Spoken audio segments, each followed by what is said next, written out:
Je vous invite à ouvrir la parole de Dieu dans le livre de 2 Rois. 2 Rois, chapitre 17. Царств. В оригинальном переводе это может быть либо 4 царство, либо 2. Comme vous le savez, nous avons visité jusqu'à présent 11 livres de la Bible sur 66. Et nous avons vraiment examiné 20 passages jusqu'à aujourd'hui parce que nous sommes en train de tracer la sainteté de Dieu dans une façon très générale. Et nous sommes en train de prouver que la sainteté de Dieu peut être vue dans n'importe quel livre de la Bible. En fait, partout dans la Bible, l'objectif principal de la parole de Dieu est de glorifier Dieu. Et à cause de sa sainteté, il peut être glorifié dans n'importe quel passage. Aujourd'hui, nous allons avancer encore plus. Nous allons voir encore 10 passages, un set de 10 passages, alors que nous continuons à avancer jusqu'au livre de l'Apocalypse, en prouvant que la Bible nous parle de la sainteté de Dieu, que c'est possible de voir la sainteté de Dieu. Et en conséquence, nous allons glorifier Dieu. Et nous allons comprendre qu'on a besoin vraiment d'un sauveur, quelqu'un que nous change notre nature pour que nous soyons, si vous voulez, compatibles, qu'on puisse embrasser la sainteté de Dieu et être avec lui pour toujours. Je sais que ces messages ils sont un peu copieux, mais c'est parce que cette série par rapport à la sainteté de Dieu dans la Bible n'est pas la série normale qu'on fait comme d'habitude, où on prend un passage et on l'examine, on l'expose. Mais nous sommes en train de survoler vraiment pour pouvoir arriver, couvrir toute la Bible et arriver jusqu'à la fin du livre de l'Apocalypse. Et c'est pour ça que c'est copieux. On avance rapidement et à grands pas. Aujourd'hui, nous allons avancer encore une fois, alors, et nous allons commencer à partir du point numéro 21. La dernière fois, on s'est arrêté dans le numéro 20. Et nous continuons à répondre à la question comment peut-on voir la sainteté de Dieu? Réponse dans la Sainte Bible. Laissez-moi vous montrer. Voilà ce qu'on va voir aujourd'hui. Mais avant de commencer, on va prier.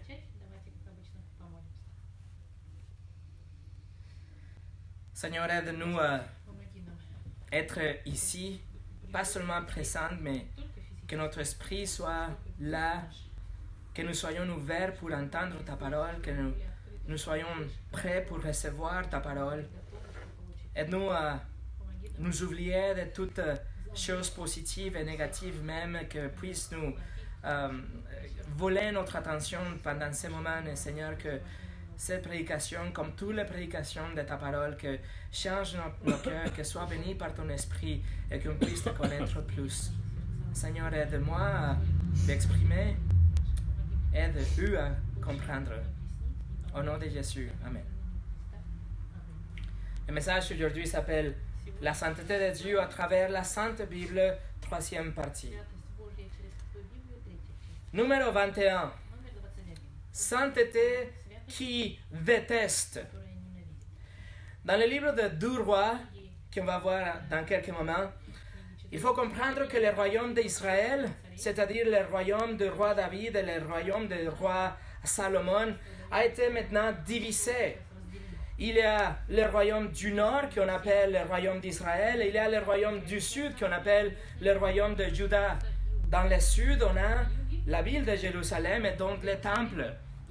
Dans le chapitre 17, le roi Osée, que c'est le roi du royaume du nord, il est soumis au roi de l'Assyrie parce que les Assyriens sont tellement puissants que Osée décide de se soumettre à lui parce qu'il a peur d'être détruit par le roi Salmanassar, le roi des Assyriens.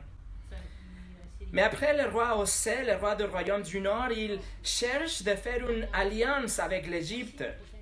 Et quand les Assyriens ils découvrent le plan du roi Osée, ils décident de venir contre le royaume du nord et ils vont assailler le royaume d'Israël pendant 3 ans. Pendant ce temps-là, le roi des Assyriens, Salmanassar, est mort et son successeur, le roi Sargon, c'est lui qui finalement va détruire le royaume du Nord.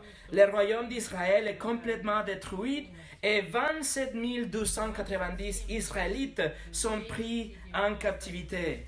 будут забраны в плен. Pourquoi cela est-il arrivé? Почему это произошло? Parce que la sainteté de Dieu a brûlé contre le péché du royaume du Nord. Voici le témoignage de Dieu même. Voici ce qu'il explique. Chapitre 17, à partir de verset 7 jusqu'au 14. 14 стих. À partir de verset 7 jusqu'au 14. 14 глава. Tout cela est arrivé parce que les Israélites ont péché contre l'Éternel, leur Dieu. C'est lui qui les avait fait sortir d'Égypte en les délivrant de l'oppression du Pharaon, du roi d'Égypte, et parce qu'ils ont craint des autres dieux. Ils ont suivi les coutumes des nations que l'Éternel avait dépossédées devant eux et celles que le roi d'Israël avait établies.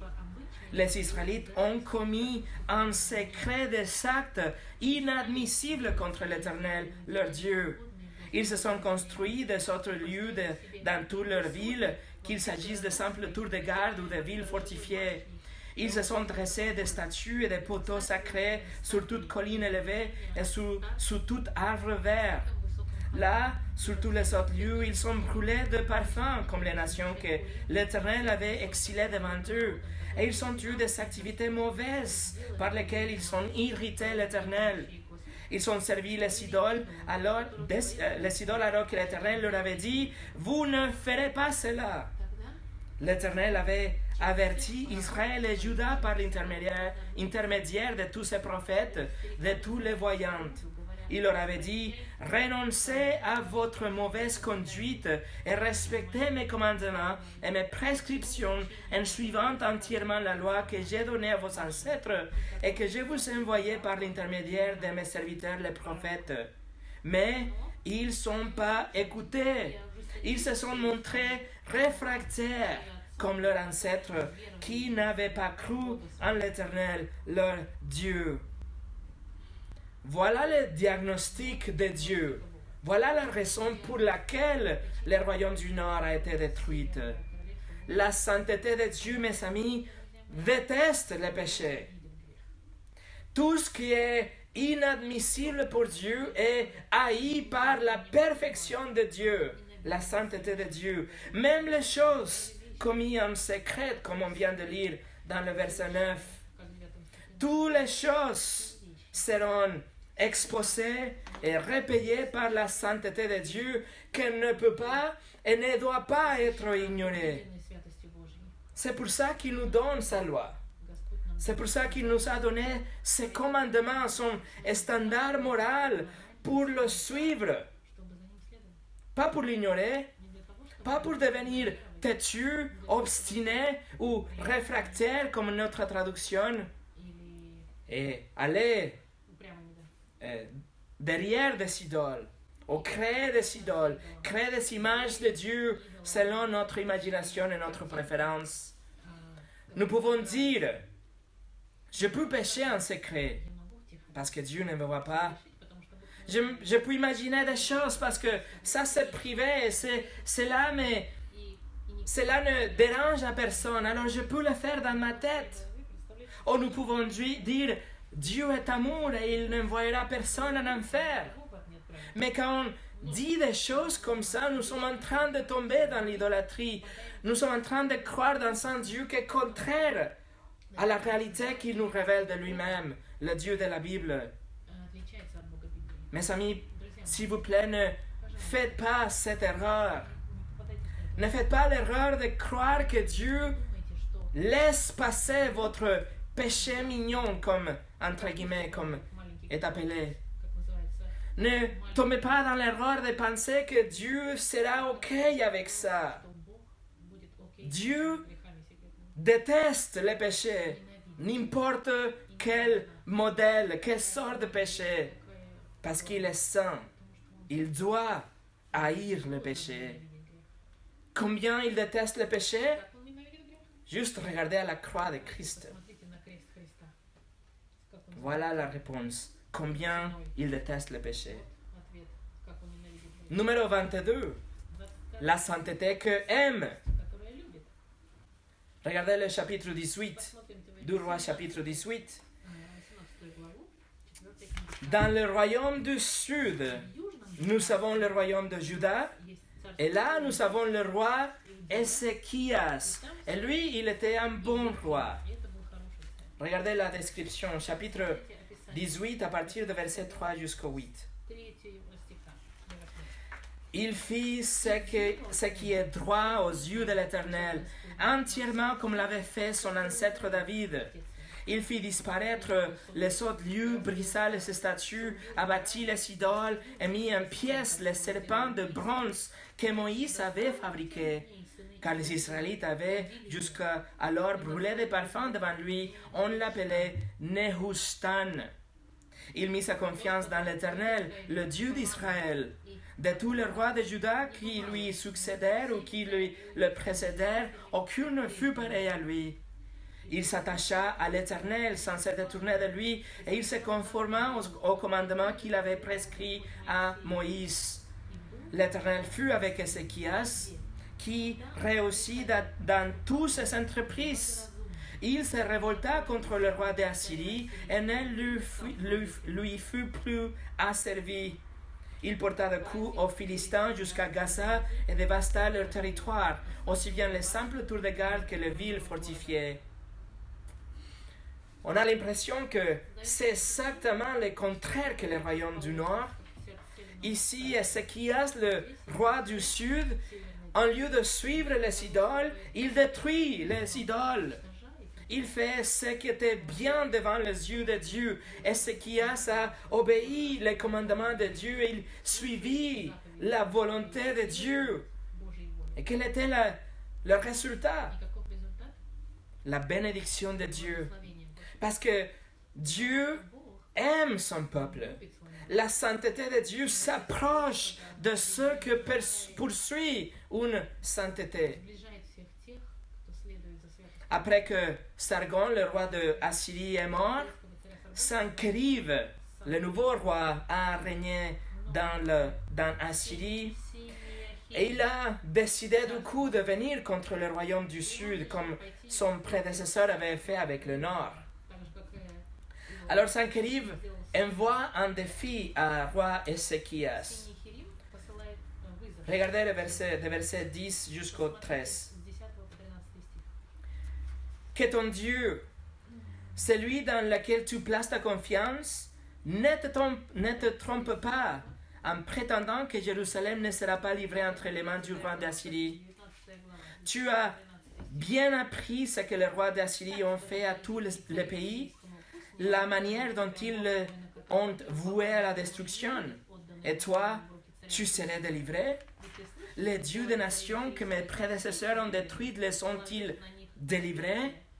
Considère ce qui est arrivé à Gozan, Charan, Retsep et aux Édénites qui se trouvaient à Télassar. Où sont les rois de Hamath, de Arpa, de la ville de Sepharvaim, de Héna et d'Iva? Sancheriv accuse Dieu d'être trompeur. Il met un défi à Dieu et au roi Ézéchias. Il dit, tu penses qu'il va te délivrer vraiment? Est-ce que tu n'as pas vu ce qui s'est passé avec les autres nations et comment leurs idoles n'ont rien fait pour eux? Tu penses que ton Dieu est différent? Alors Sancheriv, il pense que le Dieu d'Israël est pareil aux idoles. Il pense qu'il a de force mais aussi de faiblesse, qu'il peut être de mauvaise humeur, qu'il change d'avis, qu'il est faible, qu'il ne peut pas protéger le peuple parce que les Assyriens sont tellement forts et puissants. Mais Ézéchias connaît son Dieu. Il sait que le Dieu d'Israël, le vrai Dieu, est saint. Il sait que est impossible pour Dieu mentir. Il sait que Dieu est parfait dans tous les sens, qu'il est infiniment saint, incapable d'être corrompu, que le Dieu d'Israël ne change pas comme une ombre, qu'il ne change comme l'opinion d'un homme. Alors Ézéchias prie et Dieu répond. Et dans la réponse, il envoie le prophète Esaïe avec un message d'encouragement pour Ézéchias et un message très fort contre Sancheriv. Regardez le chapitre 19, verset 22. 22 стих. C'est ce que Dieu dit à travers Esaïe. Говорит через Исаию пророка. Qui as-tu défié et insulté? À qui t'es-tu attaqué par tes paroles? И поднял Tu as lancé un regard insolent sur le sang d'Israël. Rappelle, seulement Dieu est Dieu et seulement Dieu est saint. только он святой. N'osons jamais remettre en question le caractère de Dieu comme Sancheriv l'a fait. Как Синахирим. Ne doutons jamais Не нужно никогда sa parole et sa fidélité. его верности. N'osons jamais penser que nous savons mieux Думать, ou qu'il nous doit une explication. он должен как-то объяснять свои Certainement Dieu va protéger Ézéchias et il va vaincre Sancheriv parce que la sainteté de Dieu aime et s'approche de son peuple, ceux qui poursuivent la sainteté. кто следует за его святостью и ищет его святость, Numéro 23, la sainteté qui protège. которая защищает. L'histoire continue История et продолжается. Dieu И Бог veut que nous sachions que il est le seul Dieu, qu'il ne ment pas, qu'il est parfait, qu'il est saint. который совершенен и святой. Regardez le chapitre 19, versets 32 à 34. 32 по 34. C'est pourquoi, Поэтому voici ce que dit l'Éternel à l'intention du roi d'Assyrie.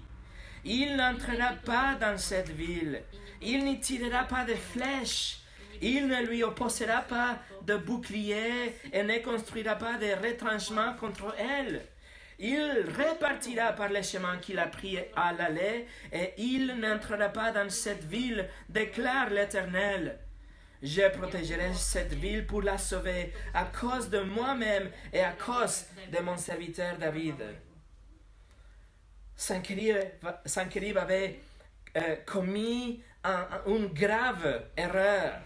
L'erreur de ошибку contester directement Dieu, de mettre en question la parole et la fidélité de Dieu comme s'il était un autre de faux dieux, un autre parmi tous les idoles des autres nations. уже идолов других народов. La fidélité de Dieu est en jeu dans ce concours avec les Assyriens. С ассирийцами. Et donc, verset 35 jusqu'au 37, 37 стих. cette nuit-là, И случилось, l'ange de l'Éternel sortit et frappa 185 000 hommes dans le camp des Assyriens. Quand on se leva le matin, ce n'était plus que des cadavres. Alors Sancheriv, le roi d'Assyrie, leva le camp et repartit et il reste à Ninive. Un jour où il était prosterné devant le temple de son dieu Nisroch, ses fils Adramélec et Sharezer le frappèrent de l'épée avant de se réfugier au pays d'Ararat. Son fils Esarhaddon devient le roi à sa place. Voilà la sainteté de Dieu que protège son peuple. который защищает. Ce n'était pas Ézéchias que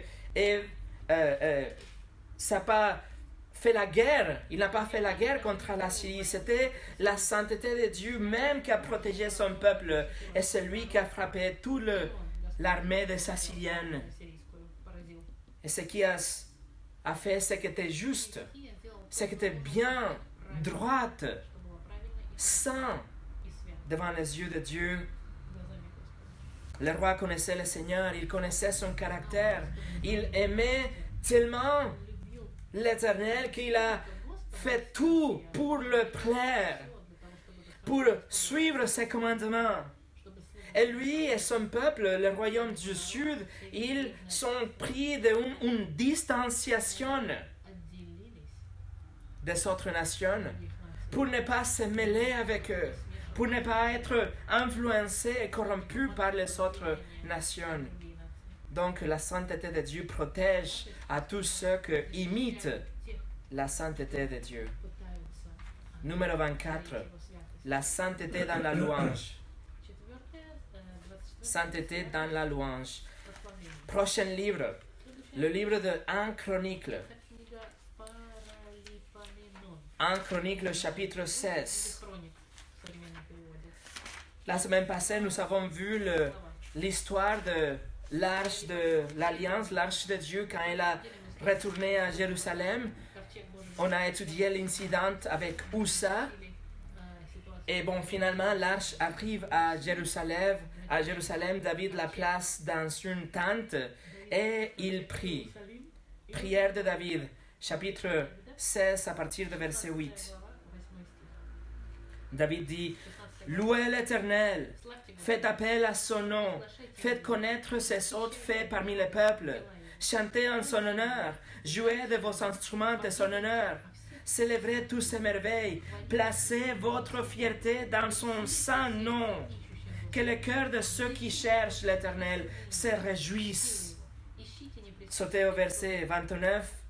Rendez à l'Éternel la gloire due à son nom.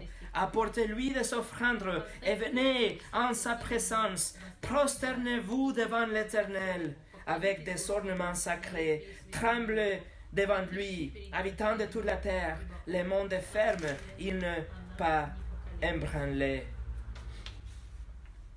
Une meilleure traduction pour le verset 29, à partir de l'hébreu, ce serait « Prosternez-vous devant l'Éternel dans la beauté de sa sainteté, ou dans la splendeur de sa sainteté, la gloire de sa sainteté. » Alors David prie et il loue le Seigneur parce que il a révélé son caractère glorieux même dans l'incident avec Ussa. Sa sainteté a été affichée. Il a resté fidèle envers son peuple. Dieu n'a pas menti, Dieu n'a pas changé David. Dieu a gardé sa parole, il a préservé son peuple. Il a exalté David comme le roi sur Israël. La sainteté de Dieu est au centre de cette prière par David. Et ça devait être au centre de nos prières aussi. La sainteté de Dieu. C'est la sainteté de Dieu qui fait qu'il est digne de notre louange. Alors David invite le peuple à venir et louer le Seigneur dans la splendeur, la gloire de sa sainteté. Pas forcément parce que le Seigneur leur donne des familles ou de la nourriture ou parce qu'ils sont en toit au-dessus de leur tête, mais principalement parce qu'il est saint. Surtout louer l'Éternel parce qu'il est saint. Il est digne d'être loué. David invite le peuple à louer l'Éternel dans le verset 29, mais aussi à craindre le Seigneur dans le verset 30. La louange et la crainte, comme on a vu, les deux réactions immédiates à la sainteté de Dieu qu'on a étudié il y a quelques semaines.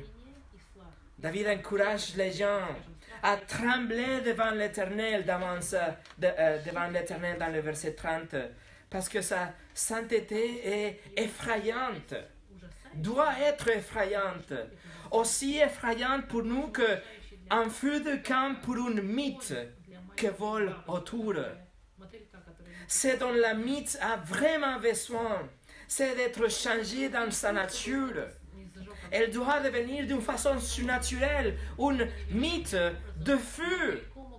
Une mythe qui peut s'approcher de cette boule de feu et même embrasser le feu du camp. Regardez comment David finit sa prière dans le verset 36 et la réponse du peuple. Verset 36. Béni soit l'Éternel, le Dieu d'Israël, d'éternité en éternité. Et tout le peuple dit Amen. Et ils sont loués l'Éternel. Numéro 25. Sainteté qui consume. Prochain livre, 2 Chroniques. Regardez le chapitre 7. 2 Chroniques, chapitre 7. Tout le chapitre 6, on a une prière merveilleuse par Salomon qui est en train de louer et consacrer le temple qu'il vient de finir. Et regardez le chapitre 7, verset 1. Lorsque Salomon eut fini de prier, le feu descendit du ciel et brûla l'holocauste et les sacrifices. et la gloire de l'Éternel remplit le temple. Le prêtre ne pouvait entrer dans la maison de l'Éternel, car la gloire de l'Éternel la remplissait. On a lu le passage parallèle la semaine dernière dans 1 Roi, mais le passage là n'a pas décrit le feu que descendit du ciel, n'est pas mentionné là, mais c'est quelque chose que ça reproduit à plusieurs reprises dans l'Ancien Testament. Dans le livre de Lévitique chapitre 9, le feu descendit du ciel pour consommer l'offrande devant le tabernacle. Dans le livre de Juges chapitre 6, le feu est descendu et il a consumé l'offrande de Gédéon qu'il avait préparée, si vous vous souvenez. Dans 1 Roi chapitre 18, le feu est descendu pour consumer l'offrande que le prophète Élie avait montée pour confronter les prophètes de Baal. Dans 1 Chronique, le feu est descendu pour consumer l'offrande de David.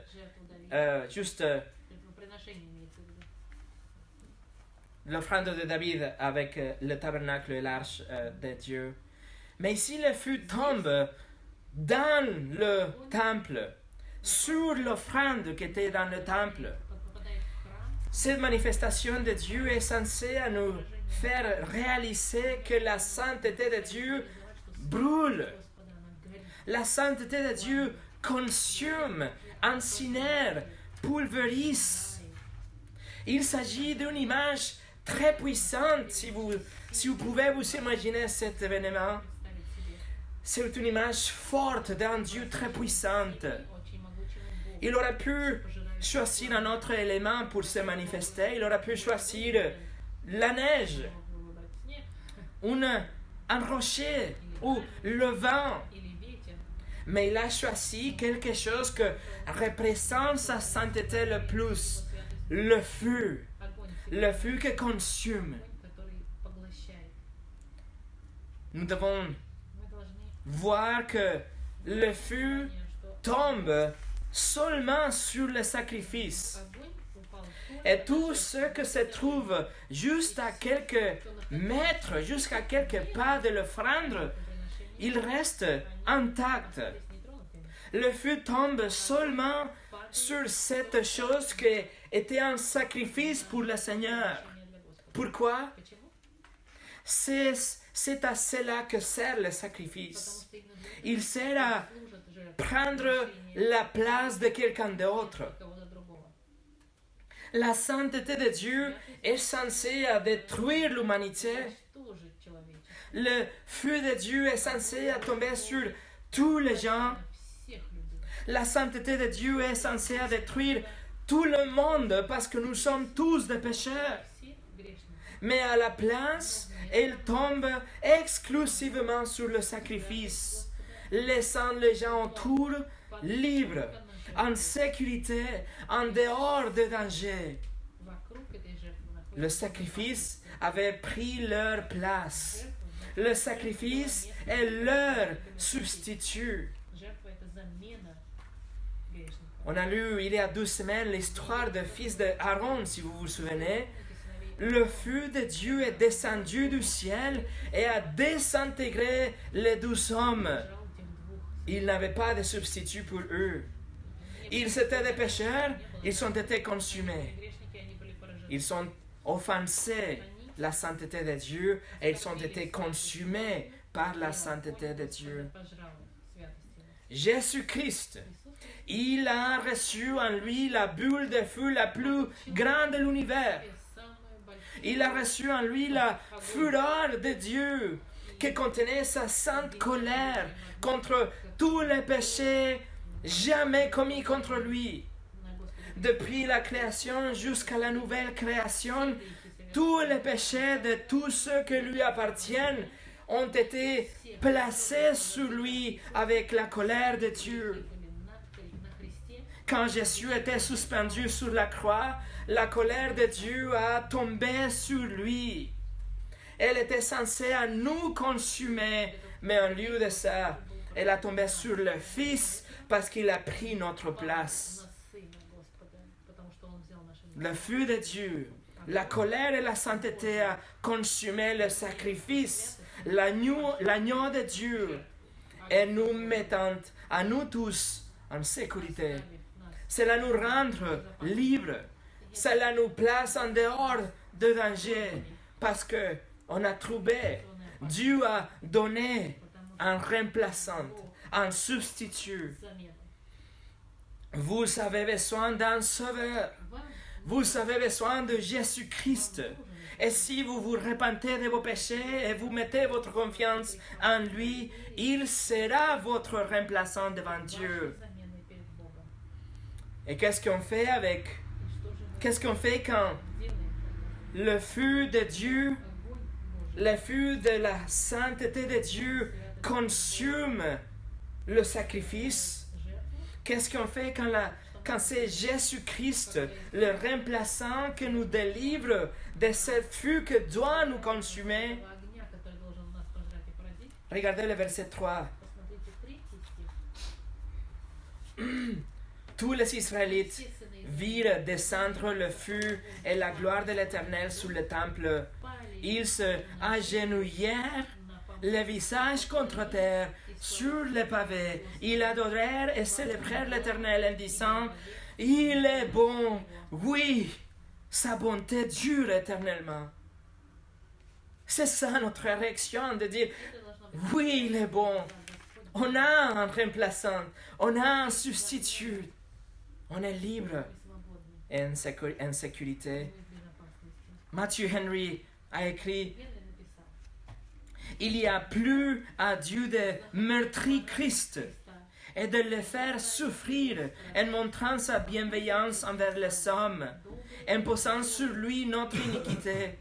Sa mort était notre vie et il devint péché et une malédiction, afin que nous puissions héritiers de la justice et d'une bénédiction. Ce sacrifice fut consumé afin que nous puissions échapper.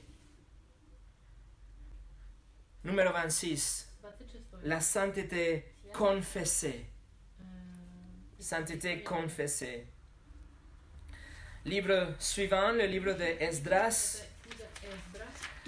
70 ans après la destruction de Jérusalem et du temple, après la déportation de tous les Israélites qui habitaient dans le royaume du sud à Babylone, les Juifs rentrent encore une fois dans leur pays, dans leur terre.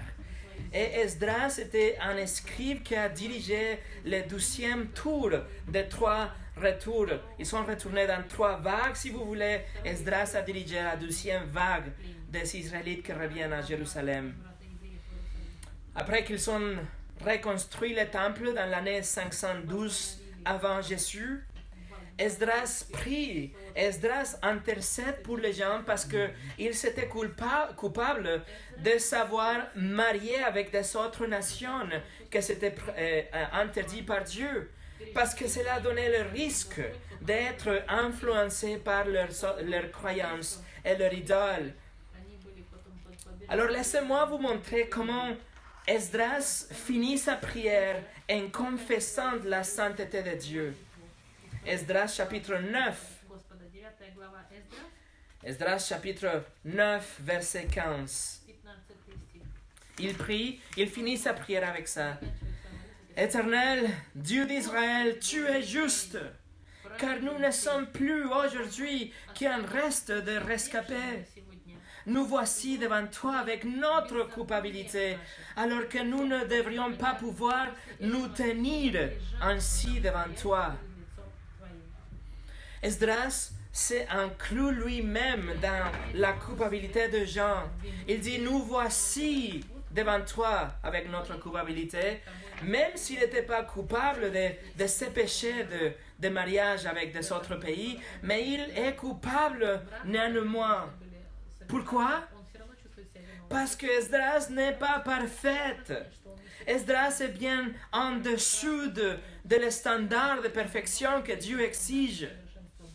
Alors Esdras reconnaît et confesse que seulement Dieu est saint, que Dieu est séparé, que Dieu est complètement dans une autre catégorie, que la personne la plus gentille ou le donneur le plus généreux, le plus chaleureux des grands-parents ou l'épouse la plus aimante ou l'enfant le plus obéissant. Nous sommes tous coupables Все равно et personne ne peut se tenir devant Dieu à cause de notre péché et sa infinie sainteté. и бесконечной святости Господа. Le mot qu'il utilise quand on lit qu'on ne peut pas se tenir, Не можем мы стоять. à la fin de verset 15, l'hébreu c'est amad, que en vérité ça veut dire être acquitté ou être déclaré innocent. C'est une terminologie de jugement. Судеб Être acquitté, être déclaré innocente. провозглашенный Autrement dit, Esdras dit, aucune n'est considérée comme innocente ici. невиновен. Et dans cette chambre, aucune n'est innocente non plus. И в нашей S'il y a quelqu'un qui est en train de respirer ici, c'est purement dû à la grâce каждый, de кто Dieu. здесь сегодня, только благодаря Богу. Heureusement, on a le Seigneur Jésus-Christ Слава Богу, у нас есть Господь Христос, qui a pris la colère de Dieu en lui, qui nous justifie, nous rend innocentes. Nous pouvons être acquittés Теперь devant les juges. освобождены от любой вины. Numéro 27. La sainteté dans la prédication. Святость. Livre prochain, le livre de Néhémie. Это книга Regardez le chapitre 8. Посмотрите 8 главу книги Неемия. La troisième vague de Juifs qui reviennent à Jérusalem de Babylone a été conduite par Néhémie, qui était commissionné aussi pour reconstruire le mur de Jérusalem. Ils ont travaillé d'une façon très efficace, ils ont tout fini dans 52 jours. Et voilà ce qui se passe juste après d'avoir fini le mur de Jérusalem, chapitre 8, verset 1. Alors tout le peuple s'est rassemblé comme un seul homme sur la place qui fait face à la porte des eaux. Ils ont demandé au scribe Esdras d'apporter le livre de la loi de Moïse, prescrite par l'Éternel à Israël. Когда наступил 7-й месяц, Sauté au verset 8, жили по ils lisaient distinctement dans le livre de la loi de Dieu et ils en donnaient le sens pour faire comprendre ce qu'ils avaient lu. который заповедал Господь. Alors les gens ont demandé que le parchemin ou le livre de la loi soit amené, soit lu. Попросили, чтобы Et Esdras et 13 autres hommes, закон des prêtres, ils ont lu la loi de Dieu. читали книги и законы. Et le verset 8 nous dit que ils ont donné le sens à ce qu'ils lisaient. Ils expliquaient ce qu'ils lisaient aux gens. Поняли, C'est-à-dire qu'il s'agissait d'une exposition ou une explication du texte. Ils ont donné un enseignement aux gens. C'était une prédication d'exposition ou c'était une prédication textuelle. Il expliquait les gens ce qu'ils и что он значит, lisaient, ce que le texte voulait dire. и что же текст хотел сказать. Et quelle est la conséquence d'exposer environ 42 000 personnes qui étaient devant eux à la 42 000 parole pure de Dieu, à une prédication textuelle, Господа, expliquer le texte ou enseigner le texte? понимался текст. Regardez le verset 9, chapitre 8, verset 9. Очень хорошо написано. Le gouverneur Néhémie, le prêtre et scribe Esdras et les Lévites qui donnaient des explications ont dit à l'ensemble du peuple: ce jour est un jour saint pour l'Éternel, votre Dieu. Ne prenez pas le deuil et ne pleurez pas. Потому что весь En effet, le peuple tout entier pleurait à l'écoute des paroles de la loi. Quand le peuple d'Israël a entendu et ils ont compris la loi de Dieu, понял, ils ont compris leur véritable état. Ils ont vu la sainteté de Dieu. Il y a quelques moments, peut-être, ils pensaient qu'ils étaient des bonnes personnes. думали, что они Ils pensaient qu'ils avaient déjà assez souffert. достаточно страдали. Ils pensaient peut-être que Dieu leur devait quelque chose, la bénédiction et la bonheur. Благословлять это Et soudainement, quand ils ont vu la loi de Dieu et quand ils ont compris la signification de la parole de Dieu, des larmes de tristesse тогда sont apparues. отчаяние. Ils étaient profondément affligés par la conviction. Ils étaient coupables. Понимание, Ils avaient offensé la sainteté de Dieu. что они Ils étaient que des pécheurs devant un Dieu 3 fois saint. трижды святым Богом. Et tout ça, mes amis, parce que la sainteté de Dieu est vue et comprise dans la prédication, dans une prédication exposée ou textuelle de la parole de Dieu. Когда объясняется текст, John Stott, растолковывается. a dit, Джон Скотт сказал, toute vraie prêche chrétienne est un prêche expositoire, «Информационное un prêche qui est moins que cela n'est pas vraiment chrétien. и не христианское». Et pour nous préparer pour finir, И в заключение, la sainteté святость, que délivre. которая освобождает. Numéro 28, la sainteté que délivre. Le prochain livre, c'est le livre d'Esther. Книга из C'est le dernier livre historique de l'Ancien Testament qui commence avec le livre de la Genèse. Et après Esther, nous avons ce qui est considéré ou classé comme des livres de la poésie ou de la sagesse, et ensuite des prophètes. пророки. Esther, comme le livre de l'Exode, décrit la force avec laquelle les puissances étrangères et la puissance du mal veulent éliminer la race juive. Хотела из En même temps, уничтожить расу еврейскую. le livre d'Esther nous montre la souveraineté de Dieu et comme il a préservé son peuple parce qu'il avait promis à Abraham dans le livre de la Genèse 12 et aussi chapitre 17. Alors la sainteté de Dieu se manifeste dans le livre d'Esther avec son engagement envers sa parole, son engagement envers son alliance. Comment il est déterminé à tenir ses promesses et comment il doit respecter son alliance. Il est sûr qu'il ne va jamais changer d'avis par rapport à ce qu'il a déjà dit. Никогда не изменит слово. Parce que Dieu est saint, il a préservé son peuple et il continue à préserver le peuple d'Israël aujourd'hui, mais aussi il préserve son Église, il préserve les chrétiens et tous ceux qui sont sauvés aujourd'hui, ils seront préservés en tant que sauvés pour l'éternité. Они будут также сохранены. Esther aussi marque le début de cette fête de Purim, ou de Purim, que c'est une festivité annuelle dans le mois de février ou mars que la nation d'Israël continue même aujourd'hui pour fêter la survie de la nation. Праздник освобождения и спасения. Écoutez ce que John MacArthur écrit par rapport au livre d'Esther. Сказал в отношении книги. Il écrit dans le livre d'Esther, toutes les promesses inconditionnelles de Dieu de l'alliance avec Abraham et avec David étaient menacées. Et pourtant, nulle part ailleurs, l'amour de Dieu pour Israël se voit de manière si apparente lors de la délivrance de son peuple qui était voué à une extermination imminente.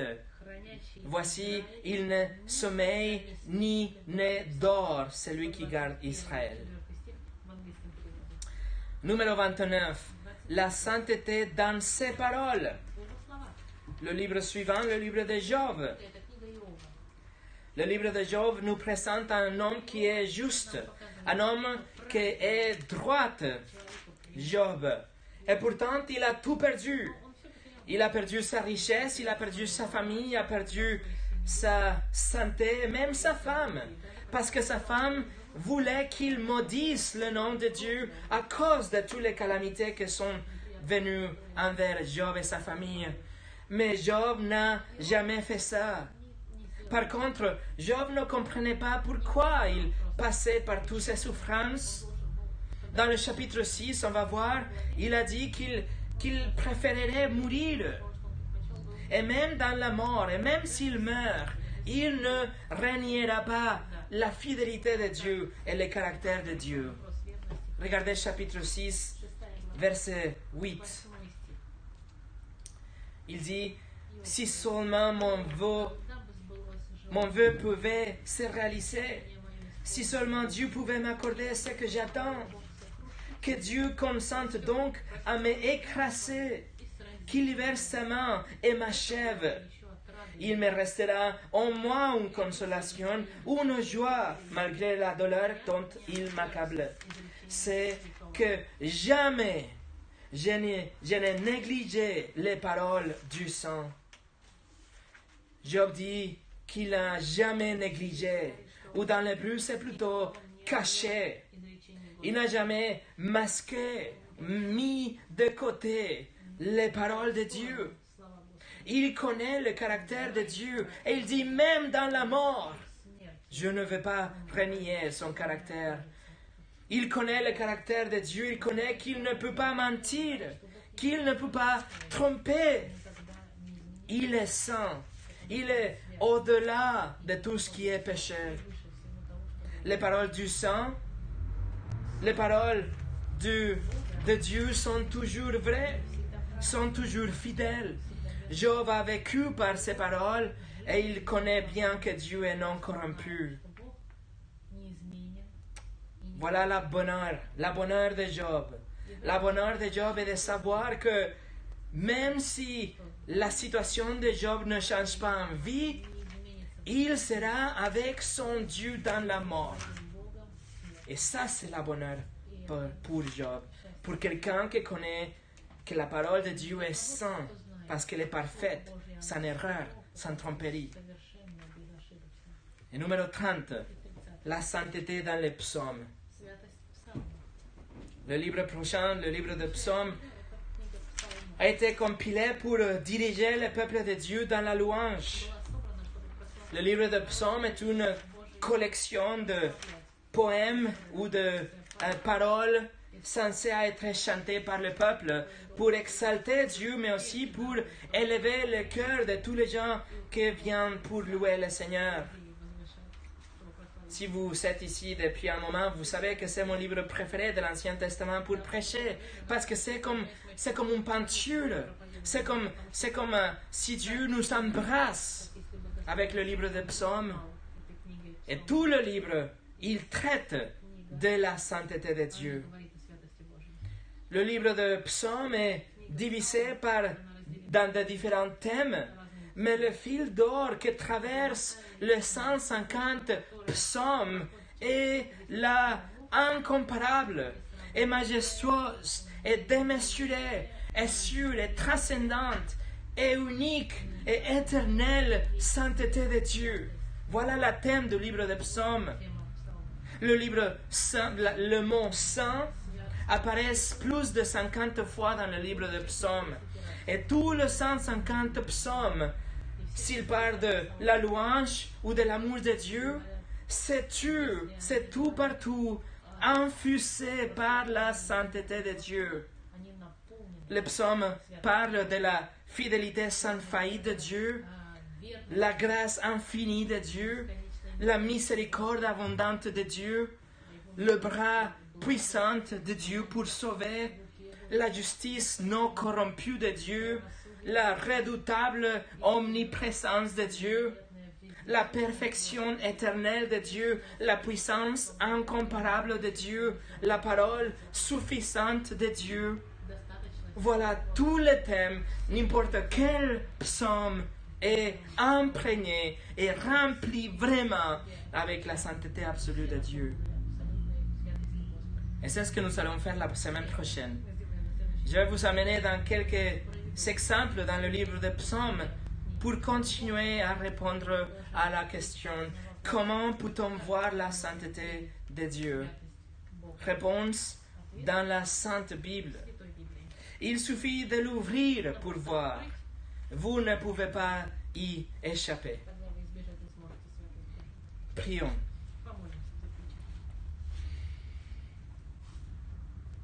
Seigneur, même si c'était trop vite, même si il y a beaucoup d'informations et de passages et de thèmes différents, le fil d'or que nous a mené aujourd'hui, c'était ta sainteté.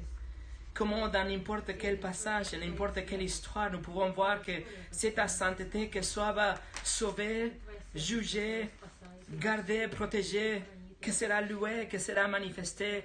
C'est ta sainteté, Seigneur, qui est vraiment révélée dans ce livre, ta parole, la Sainte Bible. Seigneur, je te demande que ta sainteté soit de plus en plus vraie dans nos cœurs, qu'on puisse voir de plus en plus que tu es un Dieu qui est infiniment saint, que n'importe quel péché on peut trouver dans notre cœur et notre vie, tu es contre ces péchés. Et si on n'a pas le Seigneur Jésus, que c'est ta même sainteté qui va nous pulvériser en jugement. Seigneur, je te demande que tu, dans notre cœur, qu'on trouve la humilité, que tu nous rendes humbles pour venir à toi en cherchant le Sauveur, en comprenant que nous sommes nuls, que nous sommes personne pour se tenir debout devant toi, que nous ne pouvons pas être acquittés devant ta justice parfaite et ta sainteté parfaite, qu'on a vraiment besoin d'un Sauveur, et que Jésus, il est venu pour ça, pour sauver son peuple de ses péchés. Je prie qu'on puisse tomber aux genoux dans la confiance et la révérence et l'amour et le respect et la louange envers le Sauveur. Au nom de Jésus. Amen.